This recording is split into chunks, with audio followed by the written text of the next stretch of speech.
লিখে রাগ করবে বাবা এই এলাকা? না না কেন আমার মা একটা কথা শিখিয়ে দিয়েছে, যেই গ্রামেই যাবি, যেই জাতেরই লোক হোক, একটা গ্রামে যদি 10টা লোক দাঁড়ায়, 10 জনের অনুমতি নিয়ে কথা শুনবে, একজনের কথা নিয়ে কোনো সময় বলবে না, কেন সবার মনে এক থাকে না। এখানে কার মনে কি আছে আল্লাহ পাক ছাড়া কেউ জানে না। আচ্ছা সবাই বলেন বাবা গাছের নামটা কি বলবো? বলবো কি মা? দেখেন তো চিনতে পারেন কিনা।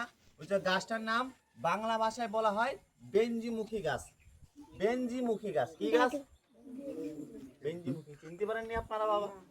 বাবা তোরা পারলে বেঞ্জিমুখী গাছটা তুলে নিস, তো ঘরে রাখবি সাপ পোকা ইঁদুরের জন্য, তো শরীরে বাঁধিস না। এই যে সাপটা তোরা দেখ,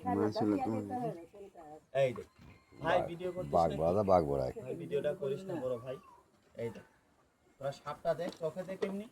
আর এই গ্রামে আমি এই সাপটা একটা কারণে বাইক করলাম, যাদের ঘরে দূরে খাল আছে বন্ধ করবি, যাদের ঘরে হাঁস মুরগি আছে তারা সাবধানে রাখবি, বাচ্চাকে সাবধানে রাখবি। আর যদি তোরা এই দূরে খালটা বন্ধ না করতে পারিস, পারলে তোরা গাছটা তুলে নিস। কি গাছের নাম বললাম এই গ্রামে? এখনই ভুলে গেছিল কাকা, দেখছি তুই ভাই মনে করিয়ে দিল। আচ্ছা বেঞ্জিমুখী গাছটা জীবনে কি আপনারা তুলছিলেন? না চিনেন না আপনারা? আচ্ছা বাবা আমি যদি চিনিয়ে দিয়ে যাই যাওয়ার সময় কে কি রাগ করবে?